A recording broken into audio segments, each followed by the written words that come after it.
So today we will pick up on a concept. I have taken a detour again today because this concept is very important with regards to our spiritual journey. It is something that fuel that we are going to talk about that is an essential ingredient on this path of spirituality. So I thought today is an opportune moment to introduce that. And although I'm going to take you further up into 18th chapter for this, but it's going to be a fascinating discussion. Today we have a hard stop, so we'll pace it accordingly. Let me share my screen and we will get started by invoking the blessings of God and Guru like we always do. So let me share it. Able to see it. So let's get started with our opening prayers.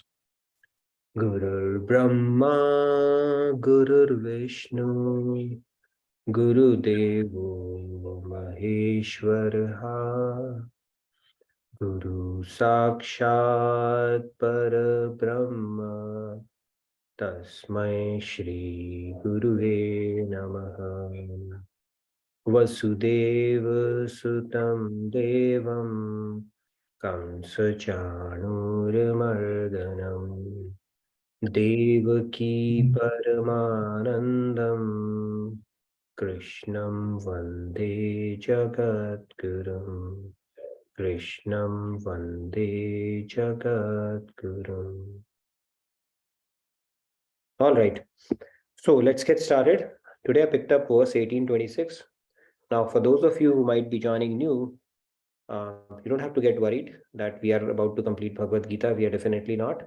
We are still in chapter 4. I'm going to get back on track verse by verse, one verse a day very soon as we complete our recap of the Bhagavad Gita that we started for the benefit of new participants. That's how we go back and forth so that we cover all the fundamental key concepts so that as a group we are all at the same page. So in course of that, we take liberty of taking some detours to pick up some concepts that we don't want to delay too long, right? It's not like we want to introduce that concept further along in our journey. So the key things that we need on this journey, we try to bring it, as frequently as we can for the benefit of everybody. So I've taken a detour today on chapter 18 today, and you'll be able to appreciate why I picked this verse once we get into the discussion topic for today. I will recite it and you're welcome to follow along. Again, to reiterate, although it is 18th chapter verse, we are technically on chapter 4 and we are doing a recap on chapter 3 right now. So we will get back on that, but let's pick up on this verse today and we'll get into that. Mukta sango naham vadi धृत्युत्साह समन्वितः सिद्ध्य सिद्ध्योर्निर्विकारः कर्ता सात्विक उच्यते. All right, we can pick a few hands and get underway. Radhe Radhe, Sandhya ji, please go ahead. Radhe Radhe, Sandhya. Radhe Radhe. Radhe Radhe. Mukti sango naham vadi dhrityutsaha samanvitaha siddhya siddhyor nirvikaraha karta satvik uchyate. Very nice. Thank you, Sandhya. Okay, we can take a few more hands. Ashutosh ji, Radhe Radhe. Radhe Radhe. Radhe Radhe. Mukti sango naham vadi Dhrityutsaha samanvitaha Siddhya siddhyo nirvikaraha Karta satvika uchyate. Very nice, Ashutosh. Radhe Radhe. Sam ji, Radhe Radhe. Sango anaham vadi dhrityutsaha samanvitaha siddha siddhayo nirvikaraha karta satvika uchyate. Radhe Radhe. Radhe Radhe. Very nice, Sam. Ragi ji, Radhe Radhe. Yeah, Radhe Radhe, thank you. Mukta sango naham vadi Dhrityo utsaha samanvitaha सिद्धि असिद्ध्यो निर्विकारः कर्ता सात्विक उच्यते. Wonderful, very nice, Riyaji. Okay, we can take 2 more hands and then we'll get started. Suryaprakash जी राधे राधे सूर्यप्रकाश जी राधे राधे नितिन जी मुक्त संगो न हमवादी धृत्युत्साह समन्वितः सिद्ध सिद्ध्योर्निर्विकारः कर्ता सात्विक उच्यते. Very nice, SSPG, and good to see you back. Welcome back. All right, last but not the least, Aparna ji. Panda ji Radhe Radhe Radhe Radhe.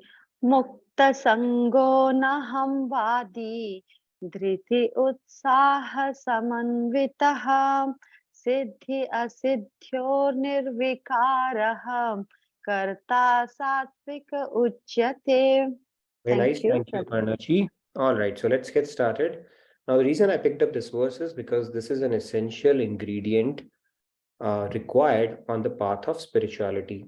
For that matter, regardless of the path, if we have to even make progress in the material side, we need this ingredient, and this ingredient is like the fuel we put in a car. When we have to go from point A to point B, we need to load it with certain fuel, and that is what we're going to talk about today. We'll look at one of the mind-blowing lectures from Swamiji and then get into the discussion today. So in this verse, Lord Krishna is saying, it's towards the end of Bhagavad Gita, by the way, in the last chapter, but we have taken a detour as we often do. So in this verse, Lord Krishna is saying the performer is said to be in the mode of goodness when he or she is free from egotism and attachment, endowed with enthusiasm and determination. These are the words that we are going to focus on today. And equipoised in success and failure. So utsa is enthusiasm in the shloka, as you see, and dhriti is the determination or the resolve. Okay?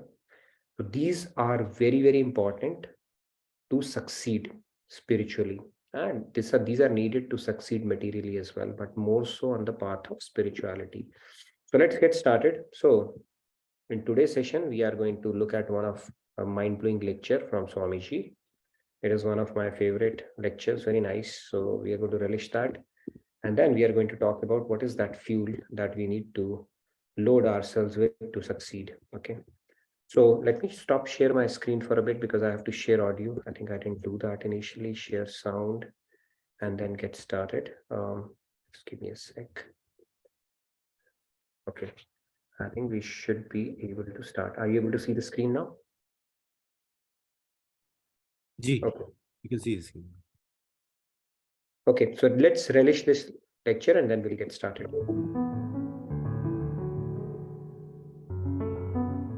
It is said, count not your life in the number of breaths that you breathe. Count your life in the number of moments that took your breath away. These were the moments when we were fully inspired. Inspiration is the fuel that energizes our life. It empowers ordinary people to put in their best and become experts in their respective fields. And lack of inspiration transforms geniuses into ordinary people. Hence, inspiration is such a vital ingredient. If we are inspired, the biggest obstacle seems puny. What is this? And when uninspired, a tiny difficulty seems like The best morning routine for manifesting more money is an alpha meditative practice. an unsurmountable hurdle. That is why somebody said that you may lose everything in life but your enthusiasm, and you will gain it all back again. But that person who has lost his enthusiasm, now he is truly bankrupt. Henry David Thoreau said, nobody is as old as he who has outgrown enthusiasm. So whether it is a material endeavor or a spiritual endeavor, enthusiasm makes the difference between failure and success. That is why Jesus told his followers, be either hot or cold, If you are lukewarm, I spit you out. The Yoga Darshan says, Tivra samvedanamasanna. In your pursuit of the supreme goal, endeavor with all your enthusiasm. The great sage Ramakrishna Paramahans related, 50 years ago in India, farming used to be done by the bulls. So farmers would bring these young bulls to the fair to sell them, and customers would come to purchase. But how do they come to know which bull is energetic and will do its work? So the customer would kick the sitting bull in the back on its tail. If the bull continued to sit, the farmer would decide this bull is no good. And if the bull got up, the farmer would think this bull has got energy in it. It is worthwhile and will do good work. So inspiration has been recognized as the ingredient for success in all fields. Is it something that we are born with? No. We can change our inspiration. Sometimes circumstances are responsible for it. There was once a factory worker who used to work in the evening shift from 4 p.m. till midnight. The factory was an hour away from his house and he would walk down to it. At midnight, he would return walking. There was a graveyard in the way. So on this night, he decided to take the shortcut. He walked through that graveyard and saved a full half an hour. Nothing untoward happened in the graveyard, so he thought it's safe and he can do it every day. Now, daily after his factory shift, he would take the shortcut. One day, unknown to him, a new grave had been dug right on the path. It was a moonless, cloudy night, pitch dark. Walking along the path, he suddenly fell into the grave.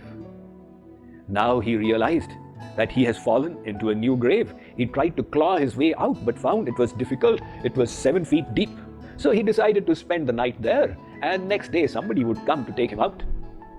A few moments went by and a drunkard came that way.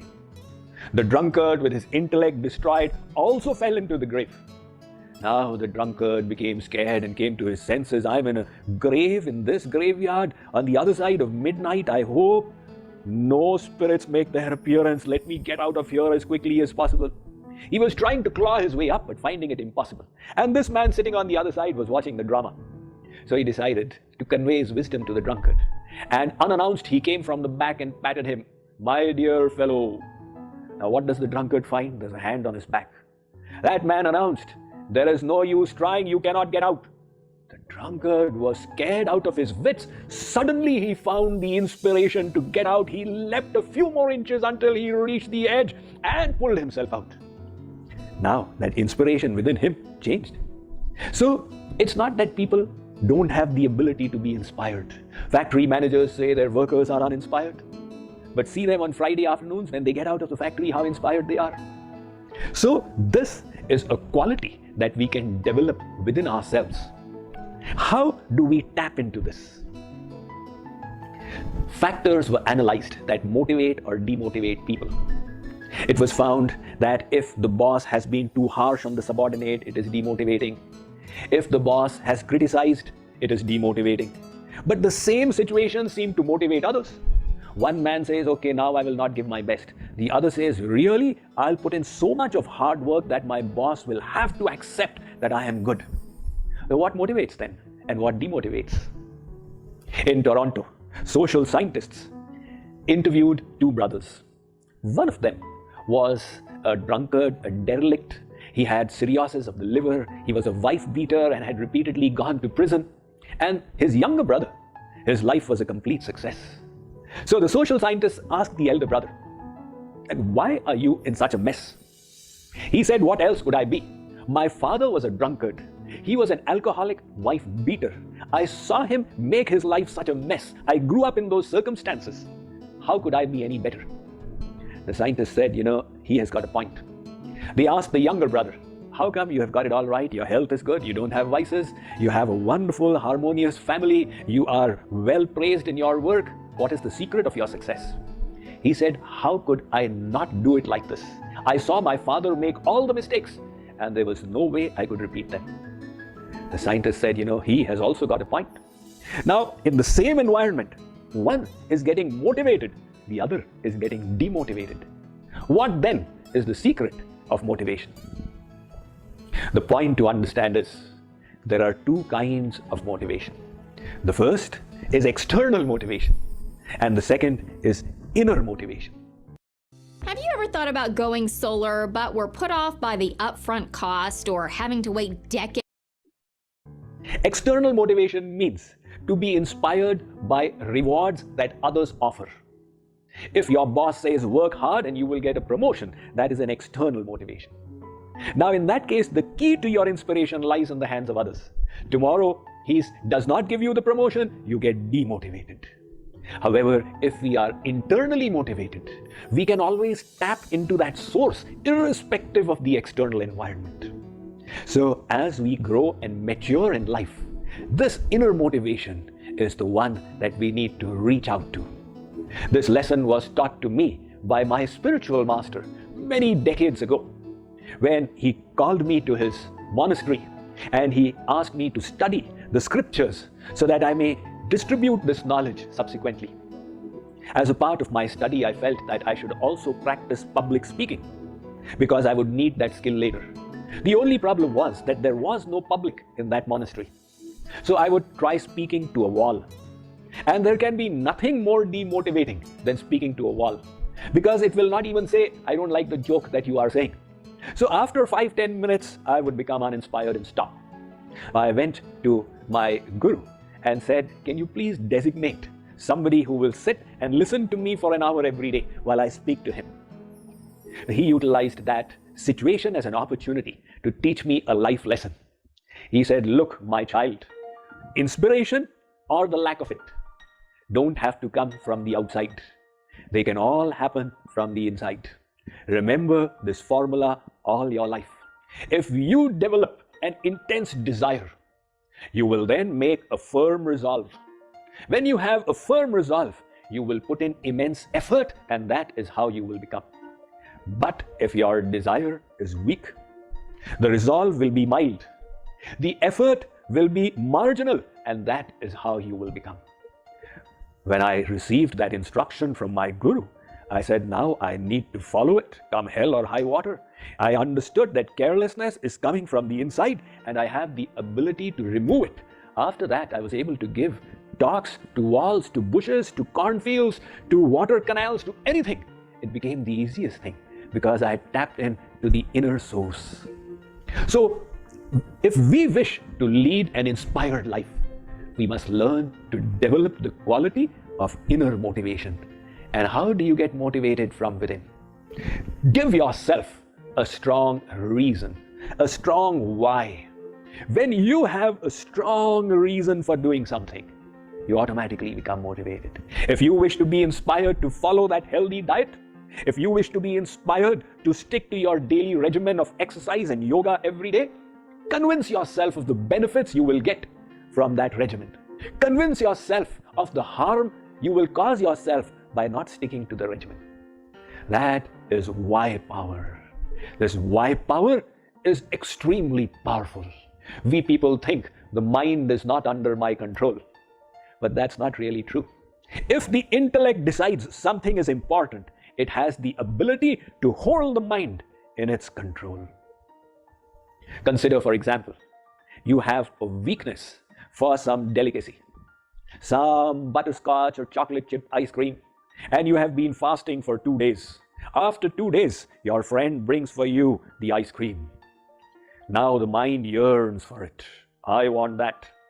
The mind asks the intellect, there is great pleasure in front of me. Can we indulge? The intellect sanctions, go ahead.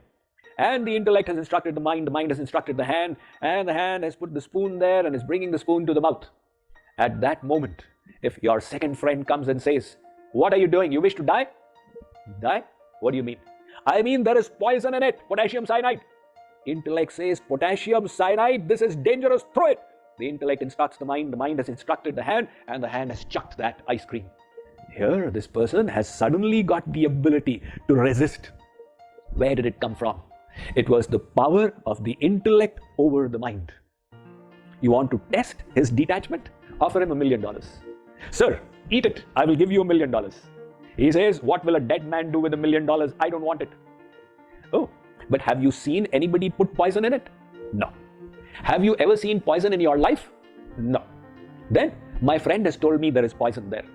Is your friend absolutely reliable and honest and trustworthy? No, I've got him telling lies a few times.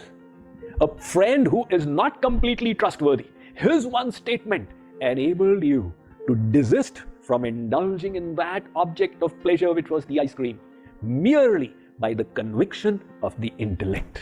So if we can tap into the why power, that will then enable us to enthuse ourselves and bring out the best in us in the desired task and enable us to bring out the best we have to perform the task at hand. How then can we develop this why power? How then can we convince our intellect to tap in to this vast reservoir of inspiration? We will discuss this some other time. All right. Hope you enjoyed this beautiful lecture, very power-packed lecture, talking about the inspiration, which is the fuel that is needed. In fact, I loved when he said that somebody who has lost inspiration is truly bankrupt. But if somebody has, lost everything, but still has an inspiration, that person can gain it all back, right? We can maybe discuss the example of Saichiro Honda, person who created the Honda automobiles. His story, if you look at it, how he started and the reversals he got along the path. But one single thing, the inspiration to, and the conviction that he had that he wants to make out something that his heart is telling him to do, that made him one of the most successful automobile makers in the world. So inspiration is a fuel. That is what we're talking about. And that is why I had picked up this particular shloka, which is talking about two aspects, okay? Enthusiasm and determination, okay? Enthusiasm is also born out of inspiration only. And the other part is the resolve part of it. I'll touch upon briefly on both of these. Let's talk about it. There is a beautiful verse in our scriptures again. It says, Sa yatha kamo bhavati tat kratur bhavati. Yat kratur bhavati tat karma kurute. Yat karma kurute tad abhinisvadyate. What it means is, like Swamiji in the lecture had also said, when you have an intense desire for something, you will make a determined resolve. I need to do it. I need to do that. Okay. It's all born out of that intense desire that you feel for that. And when you have a determined resolve, then you will put a intense effort. And when you put an intense effort, that is how you will become. Basically, it becomes a mindset at that point, or it will basically define you at that point, right? So if you look at anything in life, when it is backed with an intense desire, it's a cyclical process. Not cyclical, I mean, you can trace back your intense desire to what is sanctioned by your intellect as important. Right? Whatever is your value system or the belief system based on the knowledge that your intellect has sanctioned. If that desire is to add a zero to your bank balance after every year, then every act that you would do, then you would put in your intense effort towards that, right? Because the value system says making money is the yardstick for success. If it is fame, you'll do something else. If it is power, you will do something else. So similarly, that strong why would decide where do you have that intense desire. But having an intense desire is a good thing for something. Okay, as long as it is spiritual or something worthy pursuing, it is helpful.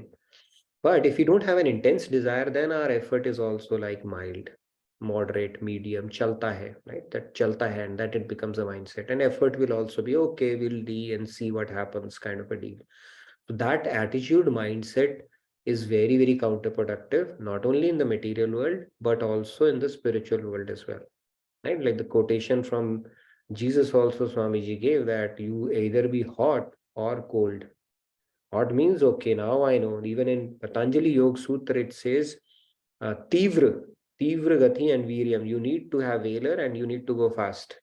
It's not like, okay, chalta hai kind of a mindset, because your efforts would corroborate the kind of intensity you feel in your desire. So that is, and then and for that, you need to have an inspiration and a strong why it is important, right? because based on that desire, that your entire effort would hinge around that. And your resolution will also revolve around that. And then finally, the output would also be around the similar lines as well, right? So yesterday I gave an example around that person, right, who was walking along a sage and asked how long it will take. So sometimes people say how long it will take to reach God realization. I mean, it could happen tomorrow, it could happen in 10 years, it could happen in 100 lifetimes, or it could take much more than that. Really depends on the speed or the intensity we bring to this practice here. In fact, God realization can happen in a moment. Just by one recitation, you can realize God. One recitation. That's it. Ramayan, Tulsidas ji has read once. You just do it once, done. But of course, what is the feel? What is the sentiment? Of course, all that will come into picture. But one recitation is good enough. Okay, otherwise we have done millions of recitations already, right? So it all boils down to how intense we feel about it and how resolved or determined we are around it, right? So this is the key concept around inspiration. The other point is the dhriti, the resolve, right? Dhriti is the resolve. One of the examples that is given in our scriptures is not example, but a story of a bird. So what happens is there was a bird who had put a nest along a seashore, and then a wind blew and the nest fell down, and the eggs were swept away by the ocean. Okay, so the ocean swept away all the eggs of that bird. So that bird, now guess what it starts doing? It goes back to the ocean, takes a drop in its beak and empties it back into the sand. Okay, and starts doing it. Now other birds come and ask him what's going on. He said, I'm going to empty the ocean. So that is the dhriti, that is the resolve. Okay. Now other birds also said, okay, they got inspired looking at the dhriti and the resolve of this bird. They also start supporting him. And when you put in your effort with such a determined resolve, no matter how big the obstacle in front of you, when the inspiration highs, you can make a mound, you can make a molehill out of a mound, basically. So because so many birds were doing that activity, Garud Dev came and they said, what's going on? Garud Dev is also of the same clan, bird clan. They said, my birds are doing something. What's going on here? So the birds tell them, we are helping our friend whose eggs have been washed away by the ocean, and we are going to empty it until we get it back. Now, when you're putting in your effort, of course, the God's grace has to intervene. And then the Garudevs told Ocean, okay, Mr. Ocean, you know who I am. Why don't you simply bring it back to them? And then Ocean cooperated and brought back the eggs for them. Now, where did it start? It started with an inspiration and a firm resolve that I can do it. And because of that, other birds congregated, and because of their effort, even though it seemed implausible and impossible, God's grace intervened and the thing got accomplished. So that is the importance of having an inspiration as the fuel to keep on propelling ourselves on this path, and making that resolve with a firm belief that yes, it can happen, it will happen. It may seem like a long journey, but it is doable, it is possible, and we'll do it, right? So that is the whole idea, and that's why I introduced this verse from Bhagavad Gita and this beautiful verse from our scriptures as well. It's yatha kamo bhavati tat kratur bhavati, yat kratur bhavati tat karma kurute, yat karma kurute tat abhinishpadate. It all starts with the desire and what we end up achieving, or what ends up fructifying at the end of the day. All right, so let's discuss something important now. Yes, Nileshi, you had a question? Nilesh ji, Radhe Radhe, please go ahead. Radhe Radhe, Radhe Radhe, everyone. So, can we have multiple desires, or it has to be like the one thing, as Gary Keller says? Yeah, if you can balance it, sure. Typically, see, it's like if you have a multi-branched mind. Now, Vyavasaya Yatmika Buddhi is also a shloka in Lord Krishna is talking about in Bhagavad Gita. See, you have a question and there's an answer in Bhagavad Gita. That's the beauty of Bhagavad Gita. So it says the multi-branched mind is like watering too many leaves. Okay, so there used to be a guy who would win the flower competition, rose flower competition every year in Masuri, because he would have the biggest roses, every year. And somebody asked him the secret, how do you manage to pull off the biggest roses year on year? And then he said, you know what, when the roses are blooming, In the plant, I cut off all the leaves so that the entire water is supplied to one rose itself. So you can have multiple desires, maybe top 3.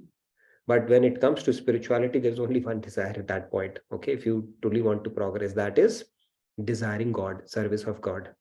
And if there is something we want to ask God in that case, it is like your darshan. I want to see you and serve you. That's the only desire, no other desire. Because if you have too many desires, especially material desires, even materially, we will be spreading thin, right? One thing has to take priority, super priority. And when it comes to spirituality, only one desire, just meeting God and serving him, nothing else, right? If you're thinking, okay, I desire world via God, or we come through other desires, okay, let this happen, let that happen, let me have this, and then I'll start devoting time to God, then it's a very long game, right? And who knows, we'll probably continue to be stuck in the world. So multiple desires, I mean, maybe top 3 or 2, 3, right? Even the successful people, if you look at it, they're very good at prioritizing stuff, right? It's like that, what is my top 3? There are 4 quadrants for everything in our life. Something which is urgent, neither urgent nor important, like surfing and all that stuff that we do. Then there are stuff which is important but not urgent. And then there is stuff which is urgent and not important. And then there's stuff which is urgent and important. So what is the most urgent and important thing for you? I think that is how we need to prioritize our desire and align it to it to be more effective, right? Even Warren Buffett said that when I say yes, I protected it with 99 no's. So they're very good at knowing, what is the key thing for them at this point and put all their effort behind it. And Steve Jobs also said, we are proud of things that we make, and we are equally proud of things that we don't make. So what are those desires? I think it's a self-introspection at that point to see what really adds value to my life. And I think if we streamline it, if it is one at a time, that is best. But I mean, if you have 2 or 3, that is better than having 10 or 15, I would say. So Yeah, spiritual, I think it's one, but material keeps changing. materially, I know we keep shifting the goalposts, right? That is why our scriptures tell us that you are chasing a mirage. Okay, no matter what you get, even if you become Indra, you will still be where you are today. Okay, bigger, better desires. Okay, I wish I had that. Insecurities. I need the post of Brahma. Okay, this guy is doing a lot of JK Yoga sessions. What if he goes for my position, or some Siddhi? Who knows? Indra has a lot of insecurities. So those goals will keep on shifting for sure. And our scriptures have told us very clearly. Nobody has become content by satiating the desires, material desires. Okay, got it. Thank you. No worries. Okay, so any other? I think a couple of hands are raised. Let me pose the question as well. And I wanted to tell you a few stories around inspiration, then we'll take the questions. Now, the point here is that if there is anything worth doing, okay, then it is worth doing well, really well, doing well. Okay, we are going to have a discussion on that. And let me tell you a few stories to get the discussion going now. Okay, I have a couple of few stories for you. The first one is Kohli. I'll tell you about Kohli.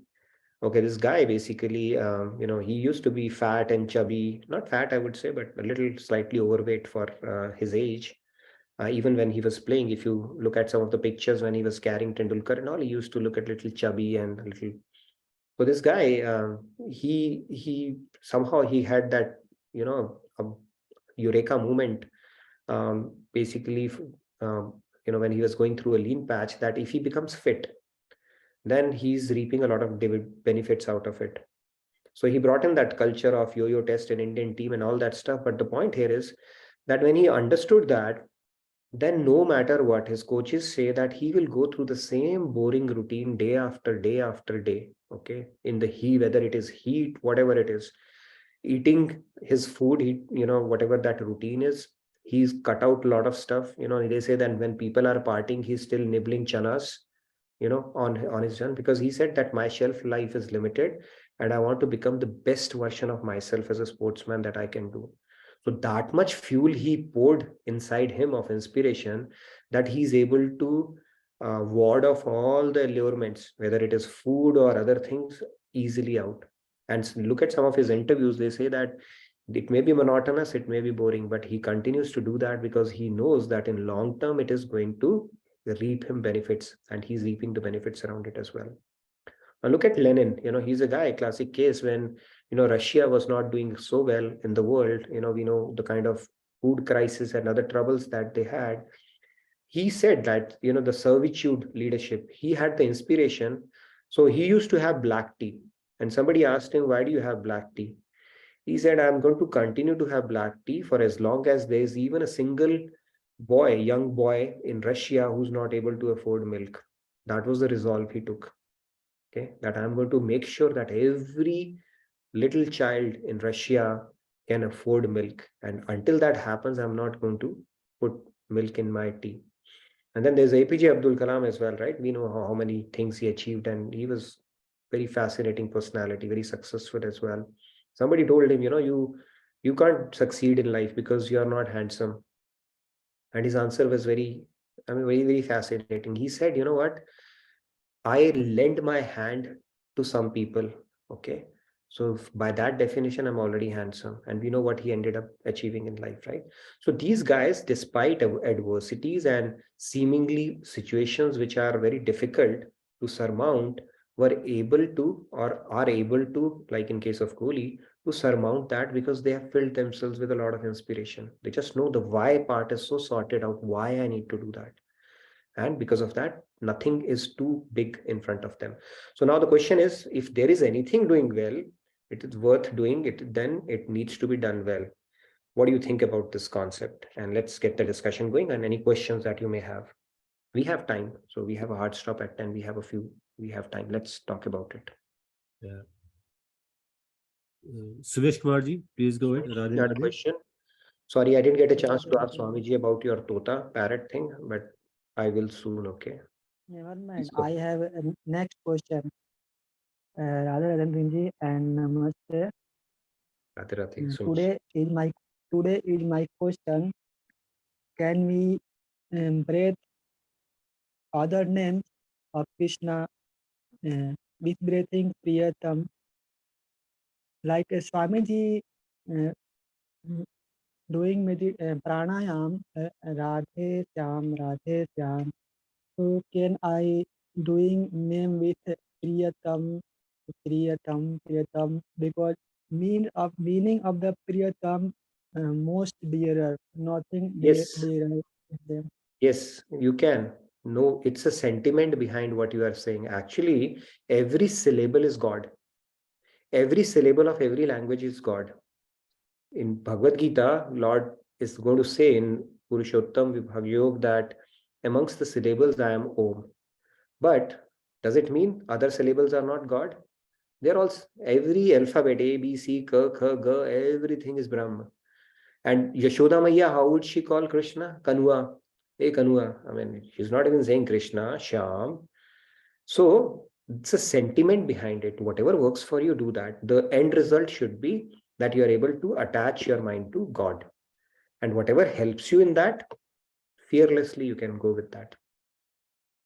The benefit in name, actual name, is that it has God's all powers, but whatever you feel comfortable in, it's a sentiment behind it that matters. You should be fine.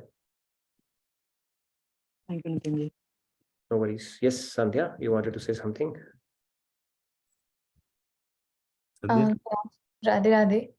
First of all, quickly, just to Sumeshji, he always asks very cute and innocent questions. Right, he does. Yeah, Sumeshji. By the way, Sumeshji and we have a long history. Not that we have met, okay, but he's from Jharkhand, and that's where I've studied. Okay, that's the connection we have, and he's one of the few participants who have been there right from day one. Wonderful. Okay, coming back to my question. So regarding the why part, I just wanted to discuss this, that does it matter that why is coming out of a positive kind of motivation or a negative? I'll just give an example to exemplify on this. So for example, in order to realize God, one of the reasons could be that this human birth is very rare. We don't know if we will get it or not. Rather than getting this opportunity wasted, I have to put all my best efforts towards God realization. The other reason could be that I will get to serve God, please God, have his divine smile, see his divine smile, or those kind of thoughts. So both of them are genuine and valid, but is there any difference or weight? No, it's a good question. In fact, psychologically, there was an experiment carried out, okay, to figure out what motivates human more. Is it the greed of a carrot or the fear of a stick? Okay, and it was discovered, I mean, statistically, I don't know if things have changed, humans have evolved since then, that the fear is a bigger motivator than a greed. Okay, now for us, we may have a different driver altogether, right? And if it's something is statistically proven, doesn't mean it applies to everybody, right? Bahumat versus Shreshthmat part, right? Doesn't mean that majority feels that way. It should be the case. So in that sense, basically, whatever works. End of the day, it should not be motivated with fear, right? That's a broader principle. But to begin with, whatever motivates us more to, bring in that urgency around our efforts is good enough, right? Swamiji also said that for him, it was a very easy decision when he understood that that is the purpose of life, and human life is not something that he can take for granted. So I don't know if fear motivated him or what. Buddha, it was a fear, right? Am I going to become old? Will I also have to suffer the fate of the people that I'm seeing? So it was fear that motivated him. So yen ken prakaran, but eventually we have to dovetail it towards a higher sentiment, which is like serving God, which will automatically bring in that smile, positivity, joy factor into it. But to begin with, whatever motivates, I think that's fine. Human psychology, typically it's like somebody says, I'll give you $1,000. It will motivate you less than somebody says, you know what, if you wake up late, I'm going to deduct $1,000 from your bank account. That will immediately ring bells for you. So, but yeah, whatever works, I guess. You can ask this to Swamiji as well. It's a very interesting question. But finally, it should not be fear motivated. It should be more in the sentiment of that, wow, I'm going to meet God face to face.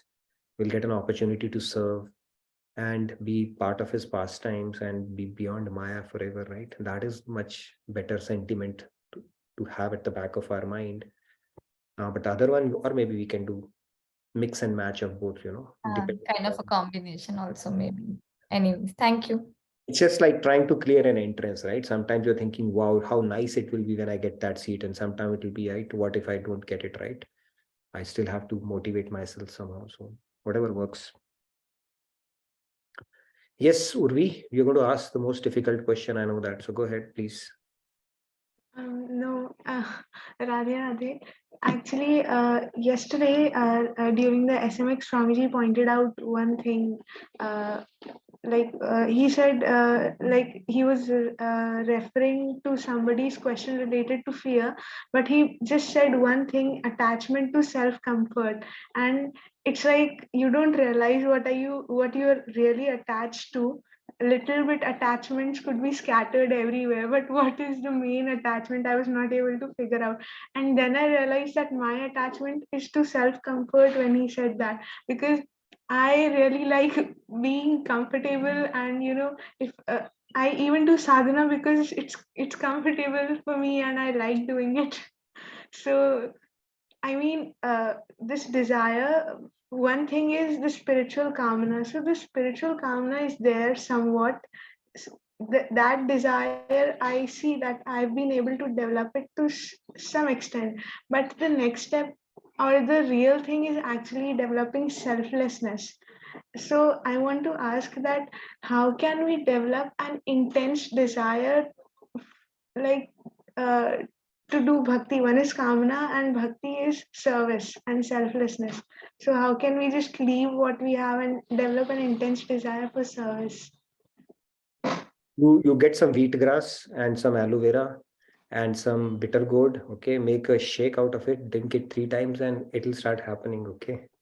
I wish I had a formula for that. If you get one, let me know as well. But I think it's the knowledge when, like Swamiji keeps on repeating, right? That when the knowledge part is sorted out in our head, it will. And see, we have to first fill up ourselves with inspiration by having that strong why it is important, right? It's in serving we are actually truly realizing the potential of our existence as well, because we are Nityadas. So my topmost prize I will get that eligibility or an entitlement when I will get the personal service of God, right? So that is the motivation around that. And then seva, nitya seva mangu, that bhajan is there, right? So as a devotee, it's a good sentiment to have that vasana or a deep yearning to do more of seva, right? More of seva. You're never satisfied around that, and God keeps you enabling for that. So that desire will stem from the fact that this would take you to the highest prize of God, right? The most highest or the most sweetest bliss that God can give you is only enabled through his personal service when you get that. So that could be the motivator, that I'm going to go for the top prize, right? Maharaj used to say, even if it takes you, 100 extra janams, that's fine, but go for the top prize. Why settle for something less? Right? If you have to clear an entrance, why not go to Ivy League then? Why settle for chota mota things? So that's the whole idea. And secondly, when you do that, of course, you are aligning to the teachings of your guru, right? That itself will enable you on this journey. So why not please them along the way? Right? Make them ecstatic along the way. That's another motivation. So actually, can I ask one more thing? Yeah, sure. Please. Yeah. So, We have time. so I'll try. yeah, actually, I do try. I have to do this to please God and Guru, and sometimes that also becomes my motivation. That if I do this, it won't be pleasing. If I do this, it would be pleasing, and then I do it, for it is pleasing to God and Guru. But the problem is, it's like, okay, I'll go to a part when I was not spiritual, so I was very attached to my parents. So what my motivation used to be was, if I do this, my parents will be so happy and they'll be so proud of me, and that feeling I was able to establish. But with God and Guru, I think I was going to ask this question to Swamiji yesterday, but somehow I didn't. So, but I think with God and Guru, I'm not able to establish that feeling. That when I think I am going to please them, and then the second thought about that comes to my mind is, how am I really going You to have do it? to, I get it. So you can ask this question to Swamiji in next SMX or, otherwise.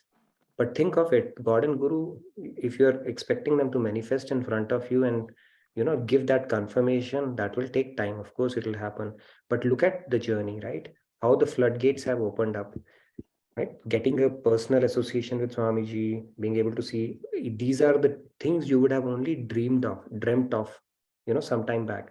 So the fact that those things are opening up, Seva is opening up, more channels are opening up, more satsang is opening up. Those are the graces. This is how God and Guru grace you. They pave your way. One thing will lead to another to another. So if you really think deeply about it, once the thing happens, it looks normal. But if you think deeply about it, it is only enabled through their graces only. And why are those graces getting enabled? Because of your sincerity and the efforts that you have put in. Right? So that is how you can experience that. Until you gain the eligibility where you can start talking to them, right? Through telepathy, and they can manifest in front of you, or you can teleport yourself. I mean, that will also happen in due course of time. Until then, be patient. Read the graces that you are getting along the way. Right? Feeling this inspiration is also a grace. But ask Swamiji, I think he'll be able to answer you very well. But this is how at least I can relate to this concept, How do you know God and Guru are gracing you?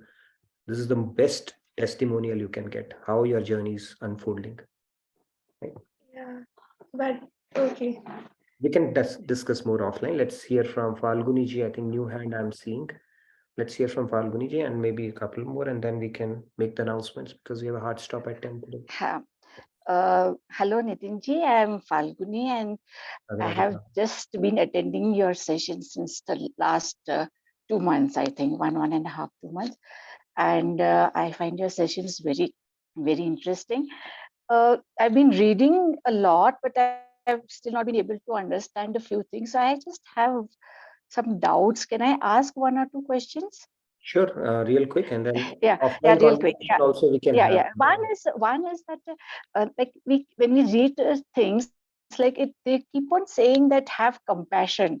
So when we say compassion, what exactly is compassion? That is one thing, and secondly is that can we cultivate compassion, or it just grows on you as you go forward? So I'm a little confused about this. Yeah, we did a session on that. There are two kinds of compassion. One is a material compassion and one is a spiritual compassion. Material compassion would come when you look at somebody and you start pitying them, and you become sad looking at other people. That is called material compassion, where you are also sad. Arjun, what he was feeling for his relative was a material compassion. Okay, material compassion is not uplifting. First of all, it is binding. Secondly, it can weaken you as well. Spiritual compassion and material compassion is basically born out of an understanding that we are this body. Spiritual compassion is much more deeper. It's like understanding we are a soul and we are on a journey. And the real spiritual compassion is something which only saints and God can exercise, where uplift the soul. Now, spiritual compassion may come in terms of things which may look reverse things in materially, right? For example, if God wants us to uplift ourselves and challenge ourselves, he may give us a test along the way. That is born out of his spiritual compassion. Now, if you look at it materially, you'll say, oh my God, what has happened to this guy? Why he's going through all that stuff?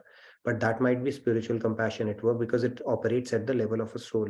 So the key point is, we can discuss more about it. The thing is, as we keep on getting evolved, our material compassion starts getting put in perspective, and you start becoming more spiritually compassionate. Okay, with the sense that understanding that people have their own journey, there's only so much you can do for them, and not take their misery into your own head, where you are pitying them or becoming sad yourself. You understand everybody's on a journey, so you approach it from that perspective, as opposed to bogging yourself down looking at misery around.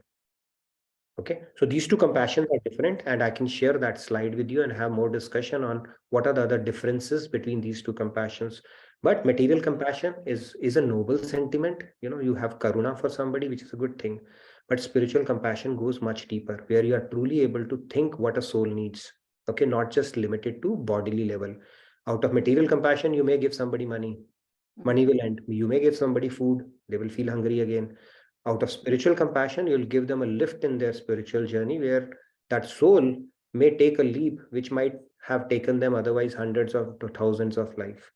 So that is where spiritual compassion comes into picture. And saints and God, whenever they work, they are working out of spiritual compassion only. But in the world, we operate out of material compassion. Oh my God, what has happened to that person? Let me do this, let me do that. So there is a difference between both of them. I'll share some more details with you. We can have a conversation as well. Thank you. Thank you, Nitinji. Thank you so much. No worries. And pleasure to have you, Falguni ji. I read your comments. You're pretty regular, and I'll be in touch with you. Yeah, thank you. Thank you so much. Thank you very much. Yes, maybe two more hands, and then we can make quick announcements. Swati ji and then Rahul. Yeah, Radhe Radhe. Yeah, am I audible? Radhe Radhe. Yeah, I have one question regarding this. I wanted to ask it to Swamiji, but yesterday I couldn't ask that, and you got get my answer in this session only. I just wanted this question to be asked, that when I do something, I am very inspired initially. I put my energy, I do it sincerely, but after some period of the time, no, it drops down. Then I am like, okay, chalta hai. That comes inside, and I don't want that to be happen. So what should I do that it should get continued till I complete my goal or whatever I want to do? That is where Swamiji talks about the importance of journaling. See, when you felt inspired, okay, you note it down. What made you inspired? So when you start becoming medium, right, or chalta hai, go back to that journal and revisit what inspired you to begin with. It happens with a lot of people on their spiritual journey as well. They will start and they'll break all the records the very first week. And then after a while, they were like, okay, life has caught on, other things have become priority, and let those settle down. It can happen. And that is where journaling can help, because Swamiji has answered this question in one of the retreats. He said, if you start losing inspiration, then go back and ask yourself what inspired you to begin with. So when you revisit that, that's how you can increase the odds of your inspiration. Plus, there's another factor in play here as well. Like Maharaji used to say that, see, our life is the continuum of our sanskars. So when our good sanskars are there, it's like, riding a bicycle downstream. You don't even pedal and you're still going at a very fast pace. But when your bad sanskars will come, then it is like riding a bicycle uphill. So what it means is, with knowledge, you try harder. and that phase will also pass by. So you need to try harder and give yourself reason, journaling or other reasons, maybe knowledge, more lectures, take a walk, to tell yourself this is important. This is just a temporary phase. This will also pass and inspiration will come back again. So you only have to take control of that with proper knowledge. Thank you. Yeah. Radhe Radhe. Thank you, Swati. Yes, Rahul. And then Aparnaji will take. There is a comment in the chat from Smitaji that love is the motivating factor. Tukaram Maharaj said to God, I don't want your moksha mukti, but I want to do your katha kirtan. I want to do bhakti and immerse in it. So that's a strong why, right? Saints have that. Very nice, beautiful. Okay, did we have to make any key announcements because we have 4 more minutes? I will not lose time on that. We have yoga class tomorrow. Family camp. I want to let everybody know. Please do sign up for it. Okay. Family camp starting from July 4th for 1 week till July 10th. And tomorrow we have a class on yoga class tomorrow. It's free for all. It's online. The same bridge, Nitin bhai. So I request you please all join tomorrow morning, 8:30 a.m. CST. That's 7 p.m. IST today evening, I think. Yeah. Okay. That's free for all. Yeah. And I think we have some other events coming up as well. The party is 7 tomorrow. So event I think Dallas 31st tomorrow. Till I've already posted the link in by. It's there. And tomorrow we have Navaratri. I think India it has already started. So happy Navaratri to all of you. Happy New Year to all. Yeah. Yeah, and we will talk about Ma Durga tomorrow. A little bit tomorrow, and also pick up from where we left on faith. One aspect was you need to have faith and conviction in the words of God. And now Krishna is going to talk about what if you don't have. Okay, what happens? We'll talk about it, and as well as Durga Mata tomorrow a little bit. Yes, Aparnaji, real quick, if you have question or something you wanted to say. Yes, Radhe Radhe. I just had a question. I wanted to ask this to Swamiji also, but I didn't get the chance today. Recently, an event happened in my life, and I realized I have received such tremendous grace of Sri Krishna and Swamiji. For that, I am ever grateful. I know they are taking care of me, so I can focus on sadhana. The question is, does this mean that since I've used up some grace, my bounty of grace will reduce? Should I be fearful also? I just had that question. Okay, you can ask Swamiji, of course, you can answer that question, but as per my limited understanding, see, grace, God is not conditional that I have given you a fixed quota, right? So more we surrendered, more he graces, and he's a Karun, basically causelessly graceful. He doesn't need a reason for that. So as long as you're aligning to the principle and you utilizing that grace for a good purpose, you will draw more of it. More gratitude you have, more grace. More surrendered you are, more grace. More you are utilizing your graces towards spiritual upliftment, more grace. So there is no fund limitation as such, from God's side. But yeah, you can ask Swamiji. But yeah, that's very cute of you to think, I'm exhausting my grace quota, but God has unlimited quota, okay, as such. So. Thank you. Okay, I hope that makes you feel better, because God does not see this competition continues with the devotee and God. Devotee says, I will, whatever, I'm going to give it back to you. God says, whatever you give back to me, I'm going to multiply that happiness or that bliss, give it back to you. Devotee gets it 10 times more and said, I'll again give it back to you, okay, for your pleasure. God says, I'll multiply and give it back to you. That competition continues. Neither the devotee stops, nor God says, I have run out of my fund of happiness now. I cannot give you any more. So bhakti mein purnima nahi hoti. There's never a full moon in bhakti. So that competition can go on forever. And similarly, the grace is like unlimited grace. Okay, I know we have just 1 more minute. So Sumeshji, we can have an offline conversation. I would like to be respectful of the time and hand it over to Ajay and Sunil Bhai for the next session. I look forward to seeing you tomorrow. Like I said, we are going to talk about Durga Mata and the concept of what if we don't have faith in the words of God, what happens. Radhe Radhe from my side, you can stick back for the next session. Thank you, everyone. Thank you, Nitin Bhai. Thank you, Shyamji. Thank you, Rahul.